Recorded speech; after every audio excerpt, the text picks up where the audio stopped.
welcome in everybody, whether you're on the East Coast, West Coast, or around the world. This is Coast to Coast, your Wednesday edition. We got McLovin in the house. Going to be an interesting show for you today. How's it going, Jay? Hey, I'm just here to stir up the waters where a stat guy comes in. But honestly, it's a great day, Bo. It's 29 damn degrees. Thank God it's not raining. And I have realized that I am not meant for anything that has to do with cold weather. No. What are you talking about? You have a blanket on your face. You should be fine. You would think, Bo. And if I could get the rest of this blanket to cover the rest of my body, I'd probably feel a hell of a lot better. What are you talking about? We know you're built like a Wookiee. Bro, you know what's bad when we go outside with the dog and he's like, bro, I don't want to pee. I don't want to poop. I just want to get the hell back in this house, man. And yeah. And he's got a permanent fur body. And if he's cold. Yeah, I mean, you know, it makes sense because you guys are used to it being warm. Right? I'm telling you. So I'm used to being hot, like sizzling hot. No, you know? that's what I'm saying. That's what I'm I don't saying. care what anybody says. My friend's like, man, I'd rather be in the cold than the heat. I was like, the hell I would. Because let me tell you something. If you're locked out of your house, let's play worst case scenario. Let's say you're a kid and you're back in the in the 90s, we were latchkey kids. Let's say you're a latchkey kid and you're coming home and you lost your key. Yeah, it's probably sitting outside in them 29 and 39 and 15-degree weather versus, let's say 89, 90, 100. I'd rather sweat my balls off than have my hands turn black from frostbite. Nah, yeah, I mean, that's something you'd only have to learn once. I bet you don't forget that key again. Yeah. Hey, listen, you are absolutely right.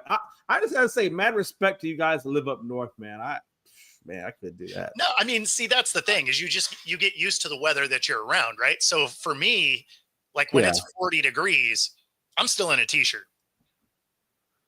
Yeah.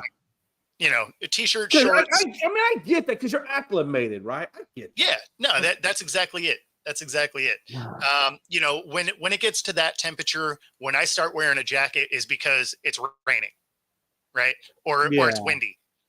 Then the temperature's different. But if it's 40 degrees like that, let's be honest, Bo. Let's be honest. The worst part about it is not so much the temperature, right? It's the freaking wind. Yeah, no, the wind sucks. Oh. Yeah, man, that stuff cuts right through. When I lived in Wisconsin, I lived right on the water of Lake Michigan, and that lake effect, I felt like it was just tearing me apart every time I'd go outside. But anyway, that's another day. Dry cold isn't bad. Like if it can be dry, cold, not windy, there could be snow on the ground. I'd be out there in a t-shirt, wouldn't matter. But soon as you get into that like wet and like not even like hard wind, but wet, breezy, 40 degrees, like that stuff cuts through you because then you're wet. So then that wind is like amplified. It zero fun. Bro, I'm telling you, man, I think I've had icicles on places where I shouldn't have icicles, man. It's yeah. That's the problem with fuzz on your face, right? Is it just ends up being solid ice. And you're just like, I can't feel my face. Man, you ready to talk some my car thing? Because I got some things to say today, Bo, man, about the Dallas Cowboys, man, and how hard it is to be a fan. The thing that's interesting, before you go on your tirade, the thing that is interesting to me is they spent 3/4 of the year saying McCarthy ain't our guy. Right? Yeah. I mean, McCarthy was like, "Oh, I'm tired of Jerry's stuff." And there's all this stuff in the media all throughout the year, like cryptic sound bites in interviews and stuff like that, press conferences. And so now you get to the end of the year. It makes you feel like Jerry realized that he doesn't have a better candidate that he can go get. And so now they've officially blocked the Bears from being able to talk to him, which is hilarious because his contract comes up on the 14th. So they get to talk to him next week, regardless if they want to. I guess it gives them an extra week to try and figure something out, but it's not like this contract wasn't a known quantity. So if you were going to extend him, why wouldn't you have already done it by now? So that this isn't a distraction and you can move on to, I don't know, making the team better. Yeah, absolutely. I mean, I know we several times on this show we've talked about, are the Cowboys going to keep McCarthy? They're not going to keep McCarthy, and for a lot of the time, like you said, I didn't know. I mean, you hear, like you said, you hear things left and right. But now, I mean, clearly the Cowboys have, like you said, the Cowboys have come out and said, "Hey, we're not going to let you interview." Well, if you're not going to let me be interviewed, then that means you're not going to fire me. And I'm like, what are we doing, man? And then we talk about, well, there's no. How do we know? Who do they interview? Who do they bring in? Bring people in. Find out. Because if you tell me that Mike McCarthy is the only guy out there, and I'm calling, we're not cursing. I'm calling stupidity. Okay, I'm just gonna say stupidity. Okay, for lack of a better word. No. I mean, it's stupid. It's stupid, man. And this is what makes it so freaking hard to be a Cowboys fan. It really makes it hard, right? And I don't am so much a Cowboys fan. It's just being a fan of Jerry Jones. Like, how can you? The guy is just, he makes it so hard. And I don't understand for the life of me. I don't understand. Like, I mean, I get it. And look, I'm always going to say, look, I'm going to be a Cowboys fan to the day I die. And I'm just going to go down in a flame of misery. But sure. But for the life of me, I don't understand how you look. If you're a Cowboy, anybody knows, if you're a Cowboys fan, that is the most truest form of a fan. Because with all the crap that we take from outside fan bases, all the crap that we take from Stephen A. and all the media outlets, all the disappointment that Jerry Jones has given us in the form of a coach, and we're still here, that's the most loyal people you will ever freaking find, man. Because you can't go through this much hell. I disagree only because the Lions and the Browns exist. No, I get that. Okay, but here's the thing, though, Bo. Here's the thing. The Lions and the Browns fans don't get the flack that Cowboys fans. That's what I'm trying to say. It's hard to be us because and they don't because they've never won. So they just get different. Okay, I'll take that too. But okay, let's even run with that one. So they haven't won. So they got used to it.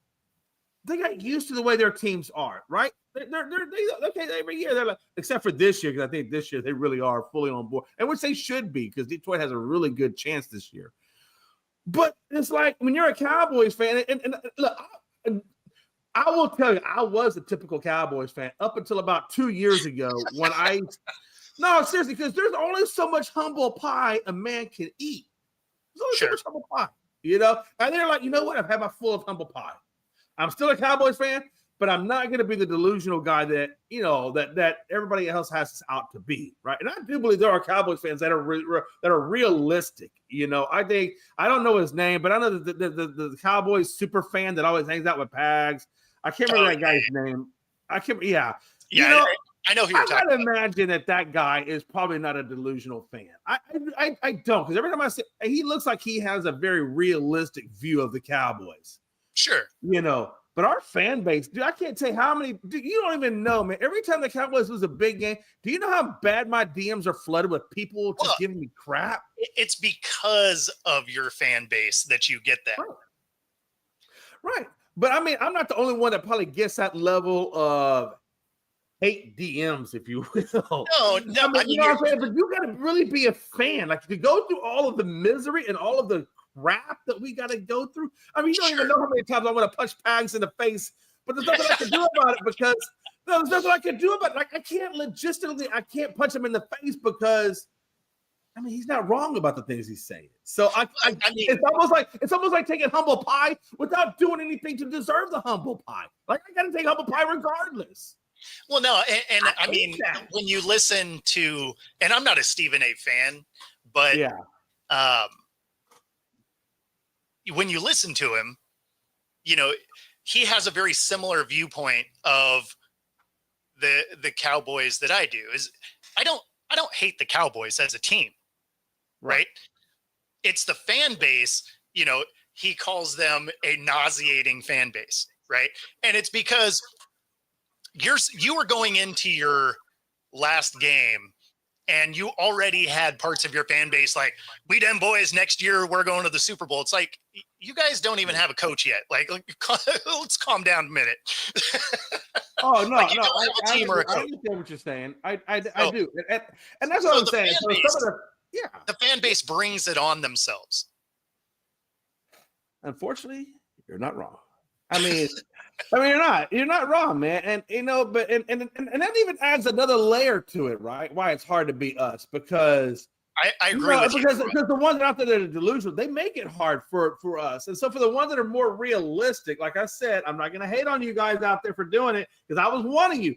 I'm just need everybody else to get on my boat and say, look, we support our team, but I'm gonna tell you right now, I'm gonna say this real quick to Cowboy Nation, to everybody out there that's a Cowboys fan that hates the way things are going. Well, you know what? I tell you how you fix it. You hit Jerry Jones in the pocketbook, because Jerry Jones, as long as he's making money, he ain't gonna change crap. So we almost perpetuate the Jerry Jones of the world. If we would just stop, I mean, you watch him on TV, but stop buying merch, boycott the merch. Not that we don't want the merch, but boycott the merch. And then when Jerry Jones sees that money dipping, he'll start making changes. And then and what we need to do, we need to organize. We need to get a Cowboy organizational spokesperson to speak to Jerry Jones as a liaison from the. No, seriously, think about this. If the Cowboys fan base had a liaison, a union of fans liaison to tear Jerry Jones, say, look, Jerry, you want to keep making money? Chips? You better fix this crap. You get chips for being part of that group. I don't know, man. 6 months recovery. But it makes sense. I mean, look, we perpetuate it because look, as long as we're buying, as long as we're supporting all this crap for Jerry Jones and making him richer, it gives him no incentive to change. If you want to make change, you got to be the change. Cowboys fan base, rise up, get a liaison, let's organize, and take that crap to Jerry and say, we ain't taking this no more. No, I'm with you. And Rob right here is also, he's not wrong.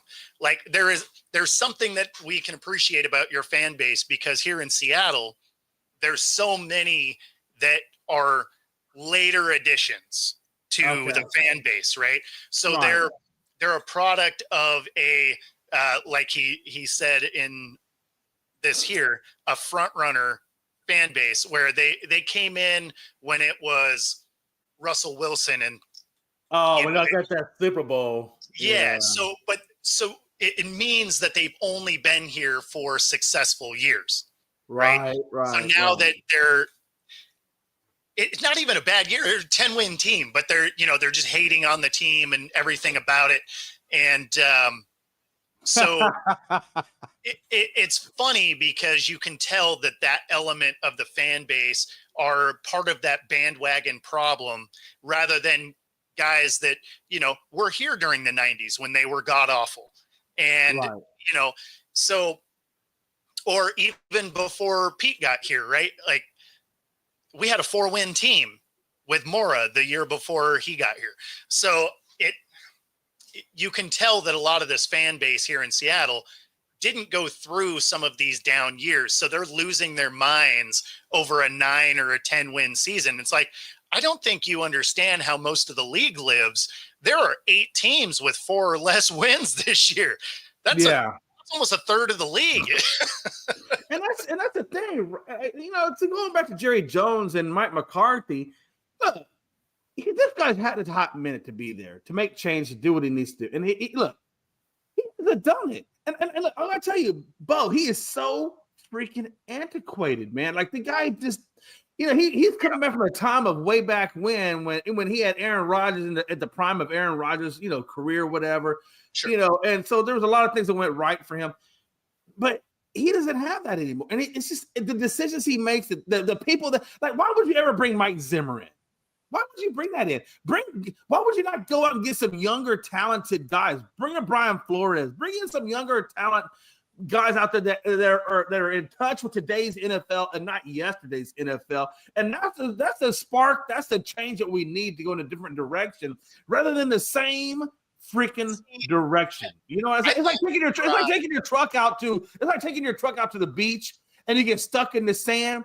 and there's no board around, there's no shovel around to dig your ass out. So what do? You just keep spinning your tires and digging deeper into this. That's the way it feels like right now. That's exactly what it feels like. So I honestly thought when they brought Zimmer in that was the opportunity for them to be able to fire McCarthy mid-year if they wanted to. For sure.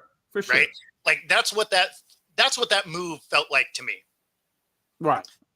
Now you're sitting in a spot where I think Jerry realizes nobody's going to want that job. That's better. Like that would be better than McCarthy. Because I mean, if you're going to fire a coach, the idea is to be able to take a step forward. Oh, I understand. Right. So when you look at the guys that are going to be available this hiring sequence, how many of those guys actually want that job? Because there are jobs that are more attractive. Well, okay. So let's take for example, let's take the New England, let's take Jacksonville, maybe even Carolina, but I don't think they fired their coach. They probably still have them. But no. This is the first year they didn't. Oh, weird. But okay. Let's just take Jacksonville. You know what? Better yet, let's take the Raiders. You gonna tell me that the Raiders got a better chance of landing a coach or a more desirable location for a coach to the Cowboys? I mean, you can hate Jerry Jones all you want, but there's still a lot of really good pieces on that team that if you could come in and put your stamp on, you could do something with. Now, so it doesn't have anything to do with. You're gonna say it's Jerry Jones. Who would want to work with? I get that. If that's where we're going with that, then I totally understand that as well. And only because of the options that are there, right? So say you're Ben Johnson, right? He's going to be the most sought after guy. Oh, absolutely. Right? Absolutely. No question. I think every team is going to interview him. So say you're Ben Johnson, which means you can have any of the jobs you want. Okay. Do you want to go to a Cowboys team where you have a meddling owner? Right. Right. You have cap issues. You have an aging defense and a Micah Parsons that doesn't have a deal. You have a $60 million quarterback and one receiver and no money to go get anybody. Or do you take a look at? They do have a good time. I mean, there are some good things in the offense. The offense to me is salvageable. The defense, that's a whole nother matter, right? I mean, the defense really is really hurt. But I mean, I think that O-line could be fixed. I don't think it's so bad that you can't fix it. If I was a young coach coming into the league, I would say definitely no to the Jets, right? Because the Jets are just the Jets, right? I'll probably say no to Carolina because Carolina is just Carolina. But I'm just saying, if you have all of the options, why would you go? And that's true. I get what you're saying. Because you also don't have a running back. So we don't have a top tier running back. Dowdle actually had a good season. I mean, he didn't have as good a season as, let's say, Saquon Barkley or somebody like that. Well, no, of course. Good season. I mean, he put up 1,000 yards. I mean, you can't fault him. Now, Zeke, on the other hand, that's a different story. But 1,000 yards is 60 yards a game. Like it's not that crazy. But when the 1,000-yard mark was a big deal, there was 14 games.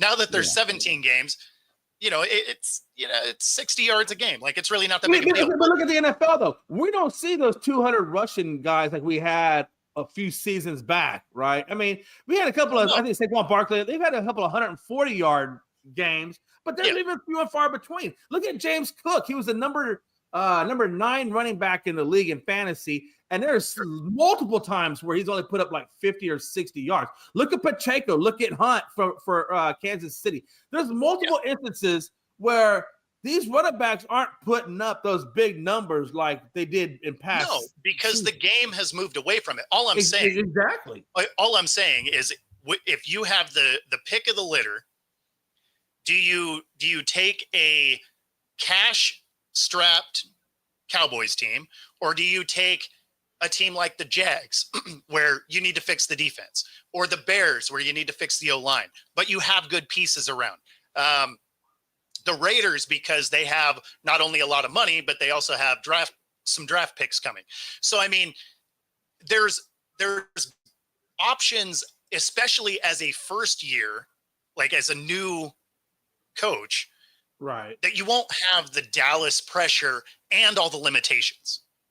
So is it a sought after job? Of course, it's the Cowboys, right? Like it's the premier hallmark team, especially when it comes to ad revenue. And if you want life after the league, if you want to go into broadcasting, whatever, obviously the Cowboys is fantastic for that. Yeah. But if you want to win and, have a shot at a Super Bowl, it may not be your best option, is all I'm saying. And we got a stat guy in the house. We do. What's happening, man? Not much. I will say this though, Bo. That's my only argument. There are I get your more argument. favorable. Trust me. No, that argument makes sense, and I said that a long time ago. I said because Jerry does like to meddle. I will say this: if I was a young coach, and let's say some of the better jobs had already been taken, and I'm still looking to try to get a head coaching job to get my name out there and get noticed, I probably wouldn't take the Cowboys job because I feel like even with the Cowboys job, I could probably mount a pretty decent record. And if I can get that record even a little bit better than it was under McCarthy's last term, then that shows improvement. And that could open up the door for another team, maybe a more attractive team that I really want to get to, because I can say, look, I took this Cowboys team under the worst of circumstances because of Jerry Jones and made them into a winner. Maybe not all the way to the Super Bowl, but I made them into a winner. Well, there's a lot to be said for coaches that can turn franchises around like that. Well, that's the thing is you're not turning yours around. You had 3 12-5 seasons, and then you had a bad year this year because of a lot of injuries. I mean, you were going to take a step back anyway, but then it was compounded by injuries. So basically, if you get the guys that you have back healthy, the benchmark is 12 wins, right? So that's a good point. That's a good point. And you do less than that, you're on the hot seat already. Not from Jerry. Jerry is loyal to a fault, really, but from the fan base would be torching your new coach. I remember we stuck with DiNucci out there. God, you remember Ben DiNucci? Oh my God. Oh yeah. But when you look at McDonald, at McDonald here in Seattle, right? Yeah. People are already calling for him to get fired. They're like, oh, it wasn't great, whatever. It's a 10-win season. Right. I mean, yeah, I totally get that. I get that. I don't know. I mean, so I guess it kind of goes back to, but I'm still frustrated about it. I mean, you can at least bring people in.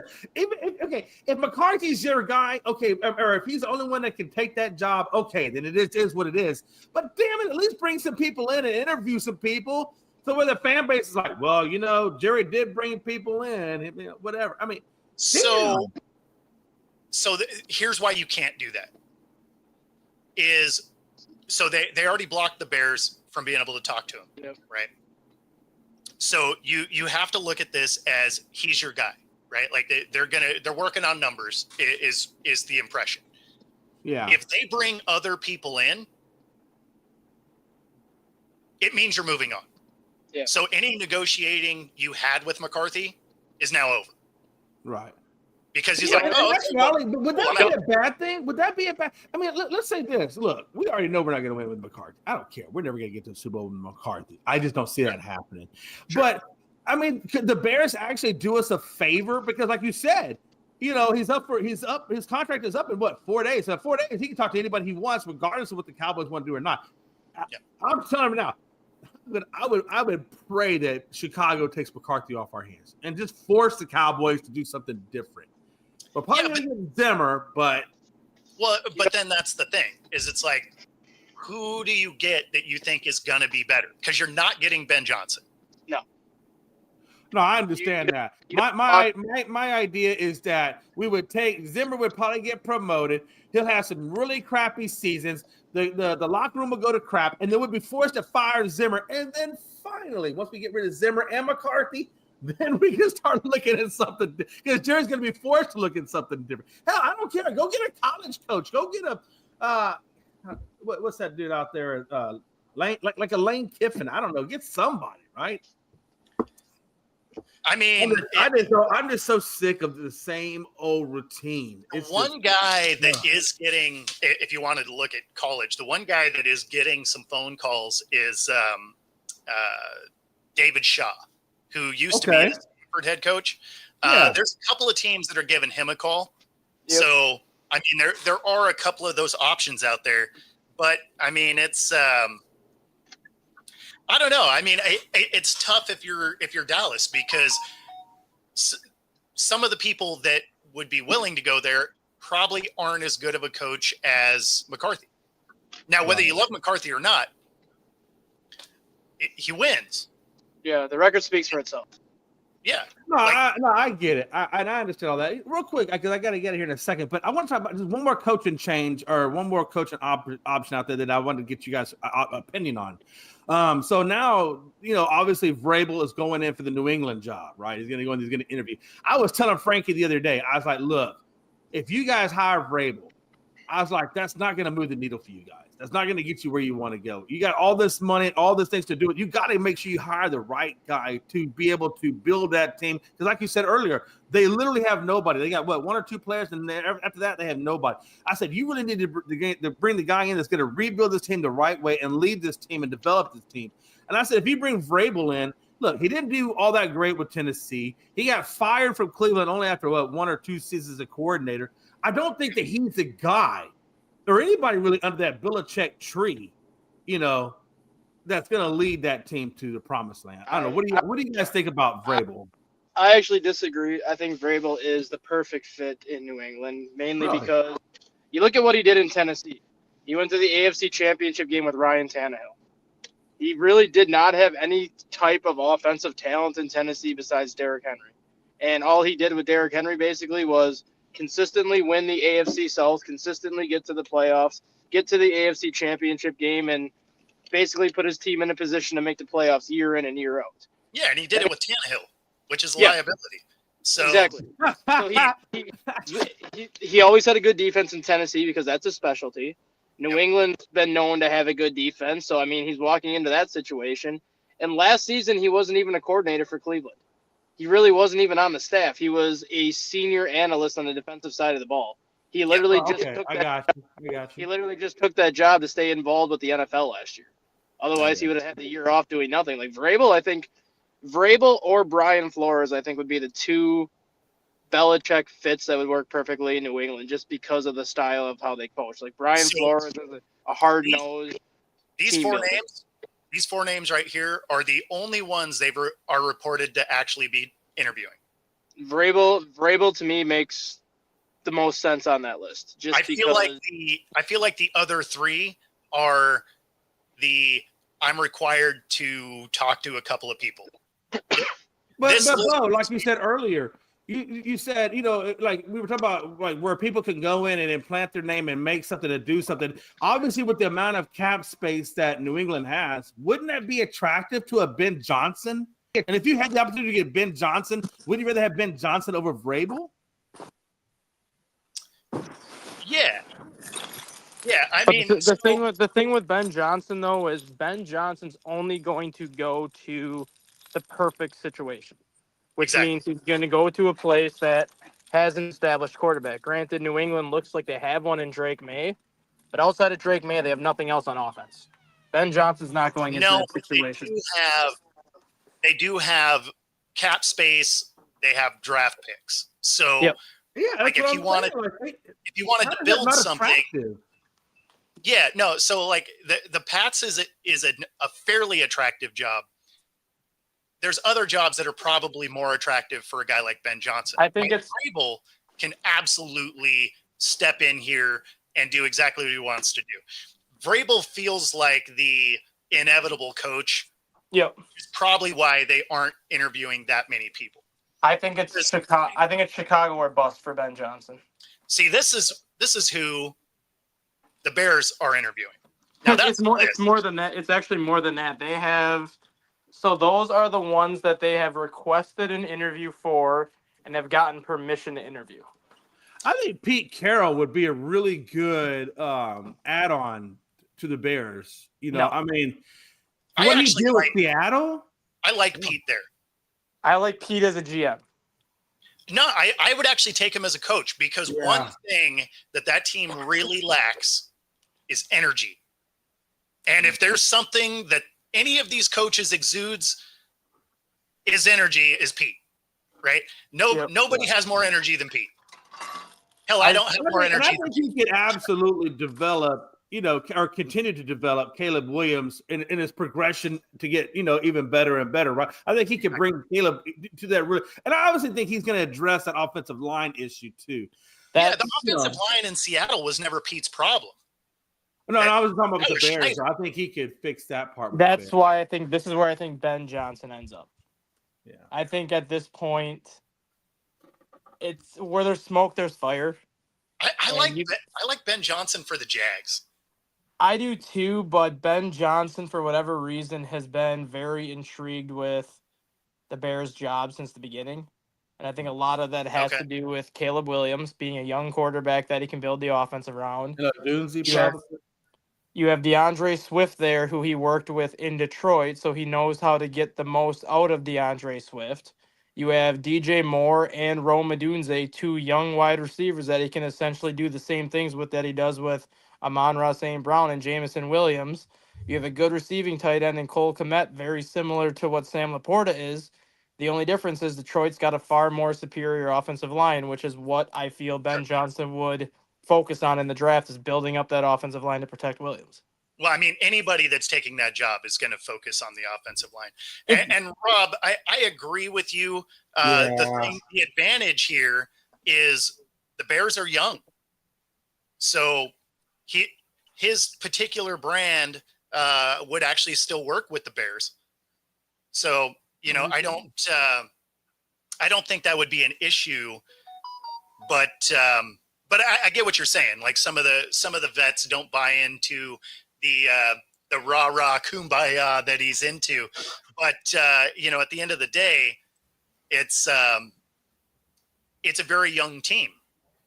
So I think that would be good. And by the time his voice gets tired, so to speak, he'll be retired, right? Because he'll be almost 80 years old. Mm-hmm. All right, gentlemen, I got to get out of here, but y'all be good, man. Yep. Take it easy, man. All right. So, yeah, I mean, there are some other names I do like on this list. Like, I wouldn't mind a Brian Flores. I think that could work. Ben Johnson, obviously. The Pete Carroll, I think, would just be a fun watch. It would change the dynamic of a Bears team that has been kind of a humdrum organization for years. Like, if there was an organization that embodies the mentality of what was their quarterback? Cutler? There we go. I don't know why I was mind blanking Cutler, but I mean, that is the organization.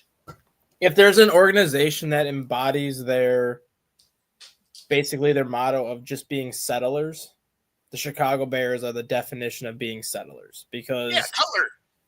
not only Cutler though. You look at every single head coach that they had after Lovie Smith. I'll take John Fox out of the equation because John Fox was actually a very well-established head coach and actually had a track record of having success. But like Mark Trestman had success in the CFL, but nothing in the NFL. Matt Nagy, first-time head coach. Matt Eberflus, first-time head coach. Like, the Bears have always had so many high-quality candidates interview for their job, whether it's been Jim Harbaugh, whether it's been, I'll just throw Pete Carroll on this list, Vrabel. But for whatever reason, they always seem to settle on the cheapest possible option for head coach because they don't want to pay head coaches.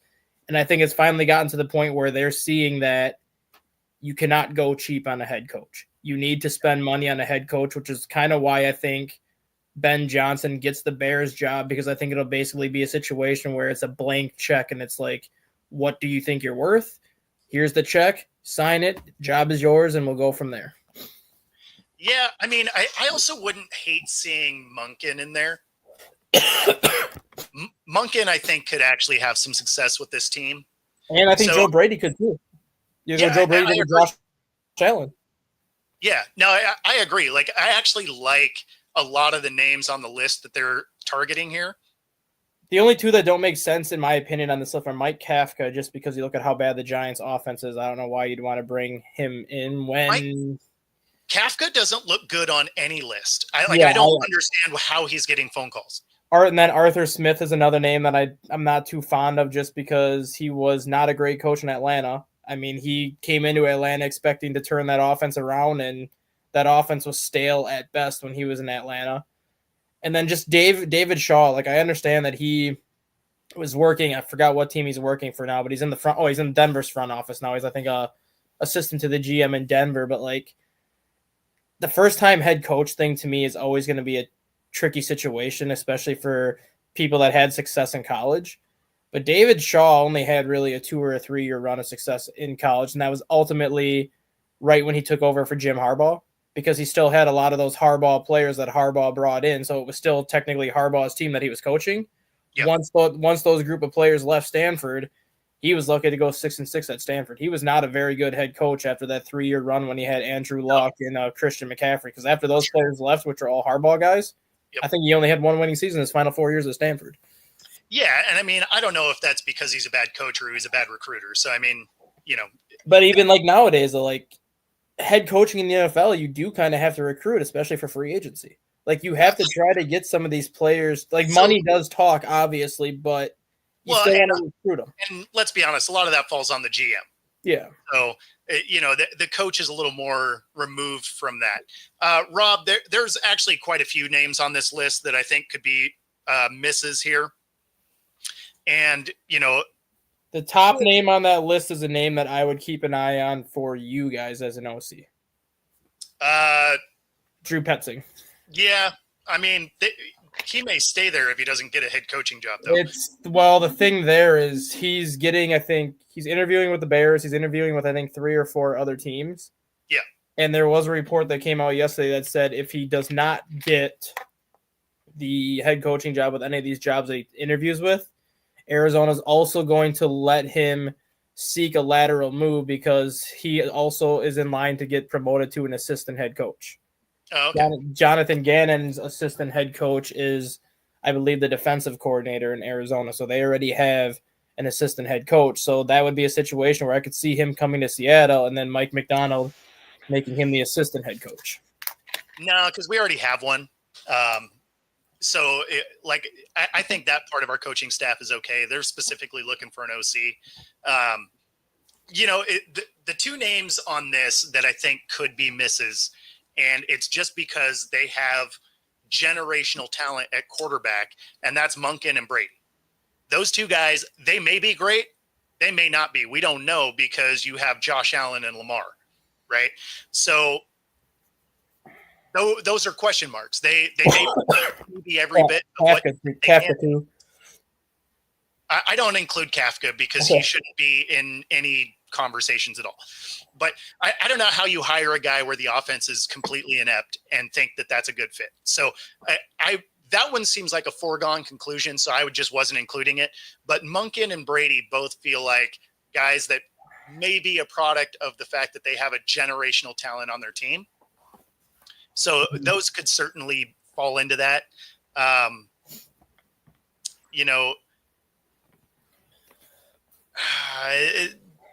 There's some guys that I think if he's specifically talking OCs or just any of the coordinators on this list. His question was any of the OCs will miss. So I was going to say, because I think Anthony Weaver's another guy that could be a miss too, because on your show this morning, he's got the Dolphins sitting at a top 10 defensive team right now, but like realistically, half the league is 4 wins or less, like you said. So it's not going to be that hard to be a top 10 defensive team. So how good of a coach is he really when you have a defense that was so bad until he got there, but all of a sudden now they're just a better defense because a lot of the teams they played are just god awful. Well, I mean, that's the thing, right? Like when you have a third of the league that are just terrible, I mean, you don't have to be great to be above average because the average was bad. There is some drama brewing in Vegas right now. Yeah, what's that? Tom Brady and Bill Belichick are talking, and Bill Belichick is reconsidering his UNC contract to possibly take the Raiders job now that Pierce is gone. That would be an interesting fit. The Raiders could be interesting. Like I wouldn't. Let's scroll back a couple. That is honestly why I am surprised. I'm not. Raiders at 6. Yeah, and they could move up to possibly a little higher. They have the assets where they could move up to maybe 4 or 3. So if you're the Raiders, you have Belichick. Say Belichick takes the job, Mhm. right? You have the 6th pick. Mm-hmm. Do you trade up and go and get Shador? No.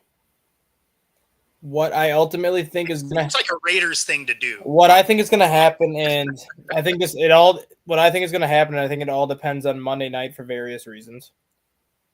If they get Belichick, Okay. I see the Raiders trading for JJ McCarthy. Because JJ McCarthy, I think, is going to be a better quarterback than what Shador Sanders is going to be coming out this year, a better quarterback than what Cam Ward is going to be coming out this year. Yeah, but And- they're not going to try and win year 1. Well, and JJ McCarthy is a very similar quarterback to Tom Brady, based on how they played in college, based on that system that they came out of college, with Tom Sure. Brady being the minority owner in Vegas.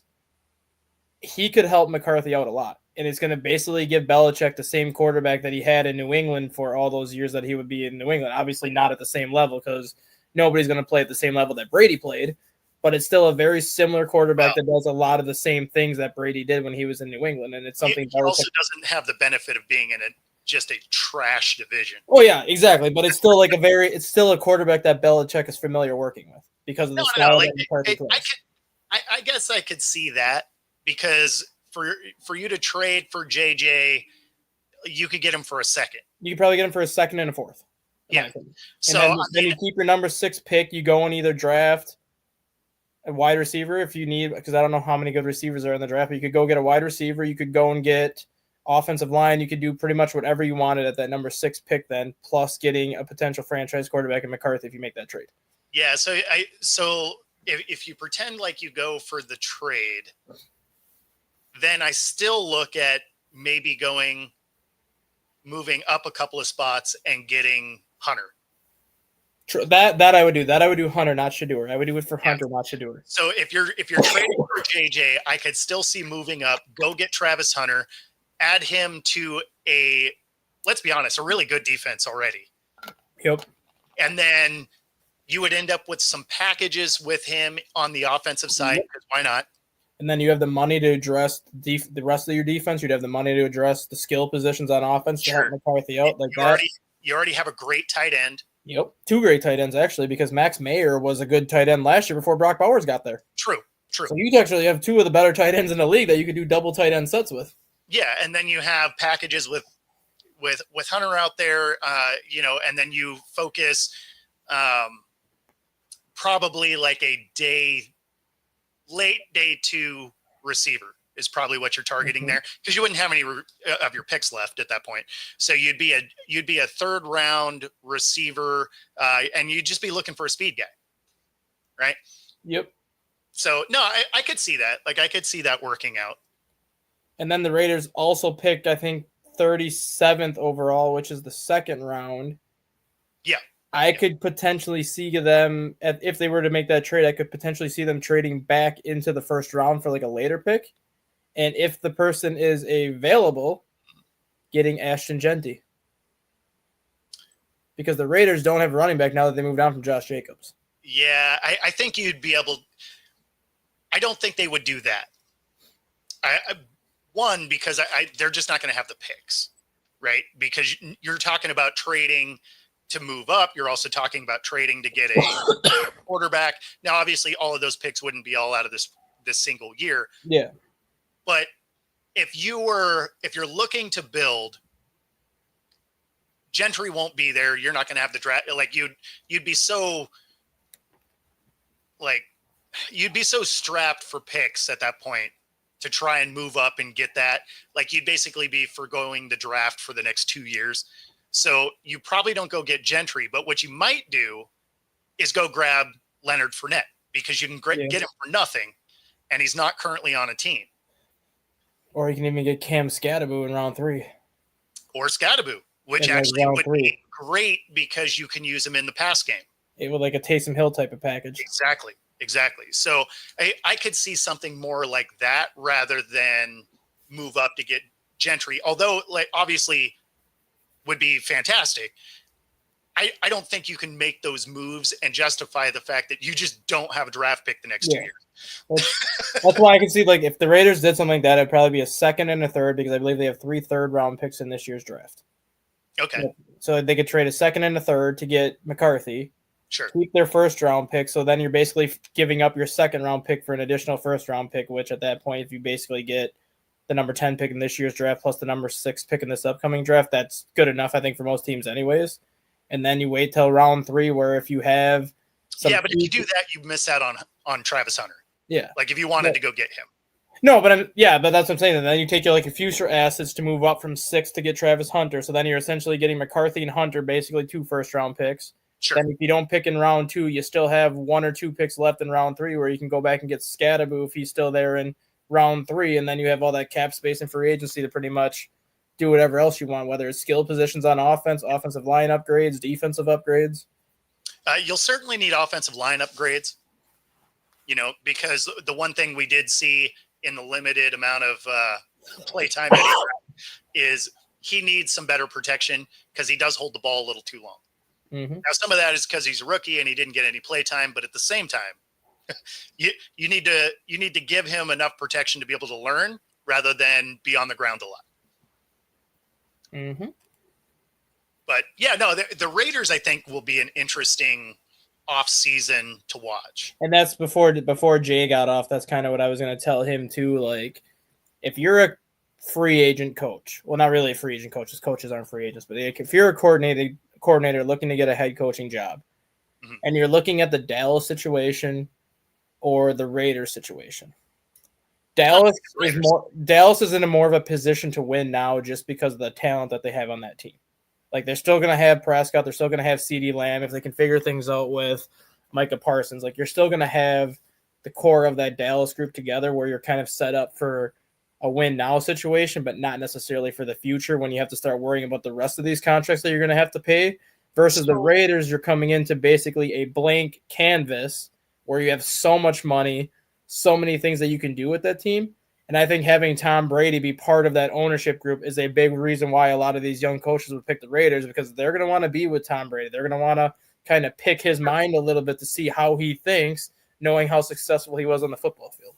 Well, and they'll want to be with Belichick too in that scenario, because, I mean, dude won 6 rings. Well, I'm saying if they don't get Belichick, I'm saying if like one of these, like Ben Johnson or like the offensive coordinators or whatever that are interviewing for these head coaching jobs, like if it came down to them deciding between Dallas or the Raiders, I think most of them would choose the Raiders because of the Tom Brady effect.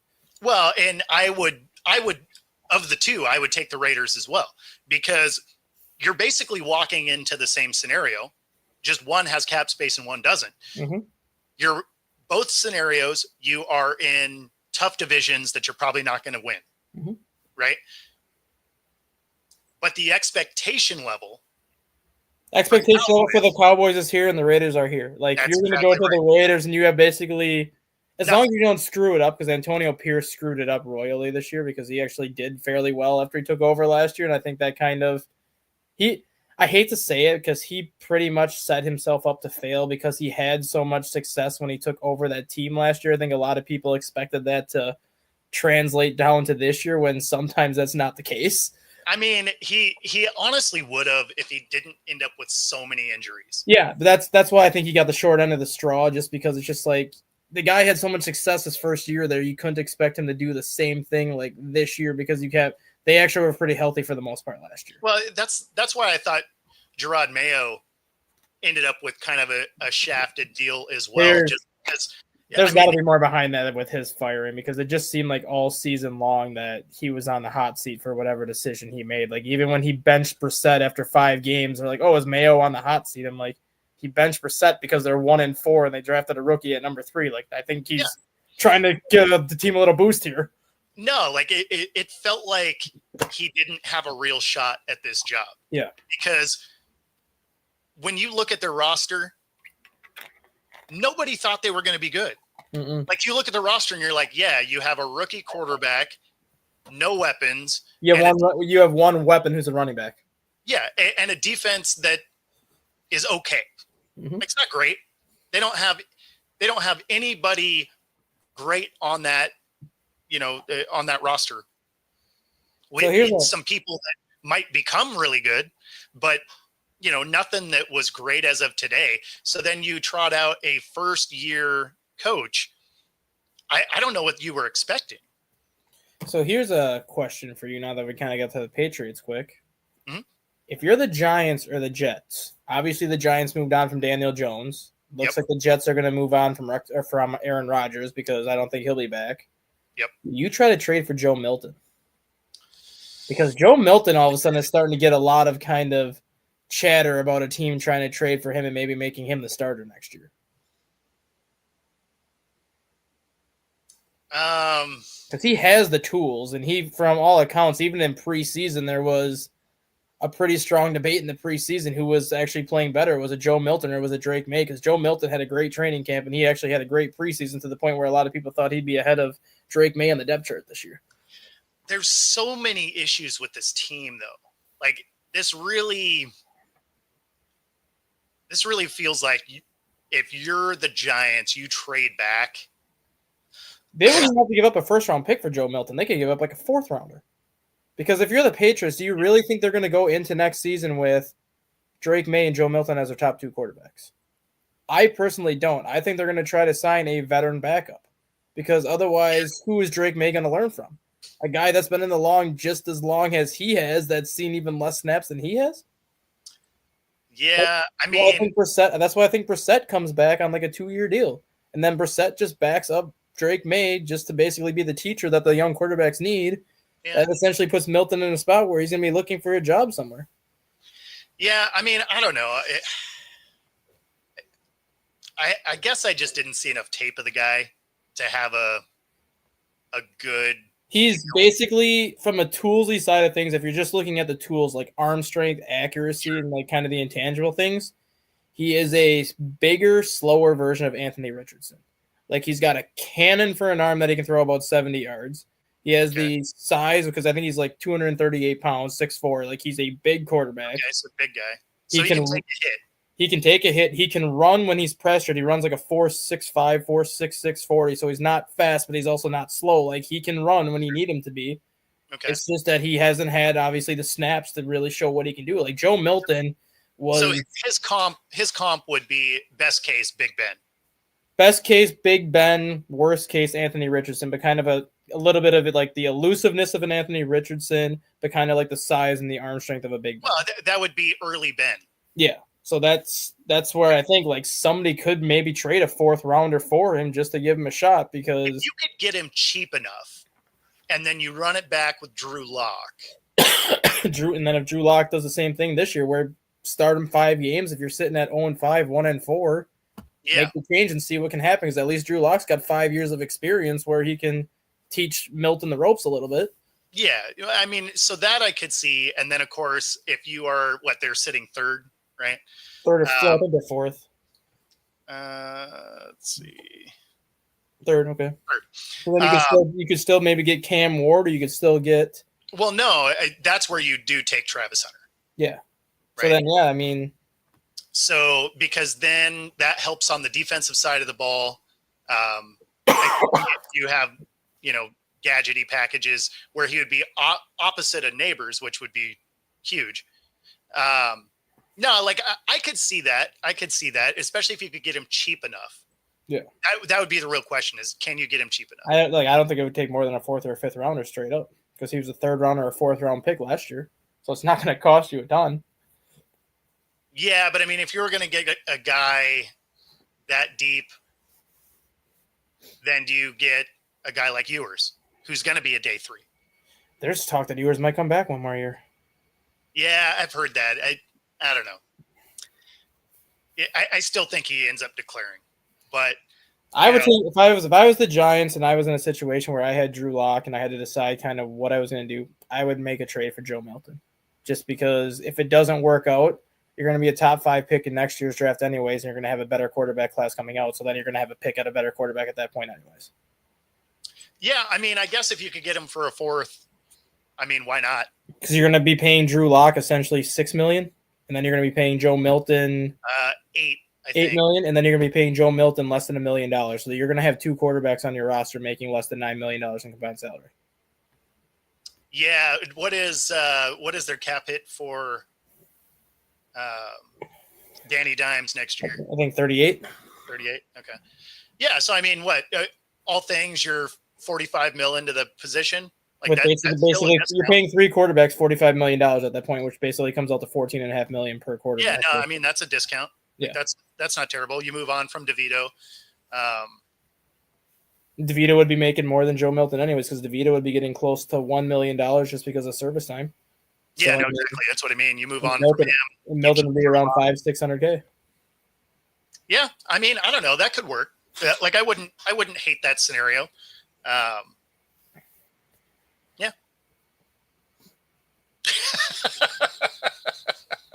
See, he's a Patriot. He likes Milton. I mean, he might, but Should we let the viewers know of the guest tomorrow before we sign off? oh yeah. Talk about your guest. So tomorrow we are going to have Matt Shepherdson on the show with us. He is the deputy commissioner for the Frontier League Baseball, which is one of the big independent baseball leagues. There is a total of 9 independent leagues that go on throughout the season.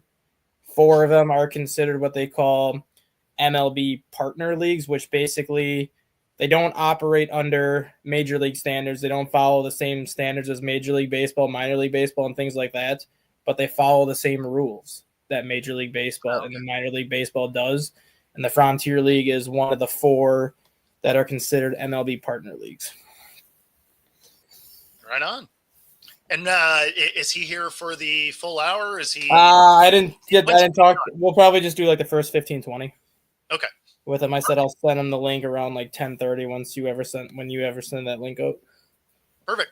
Yeah, I'll send that one out early this time around, just so that you can send it off to him. Yeah. Yeah, well, awesome. So if you are watching on YouTube, be sure to like and subscribe. Obviously, tune in tomorrow for that interview. And of course, if you're watching on Roku TV, stay tuned for the next hour. Otherwise, we will see you all tomorrow. Take it easy, everybody.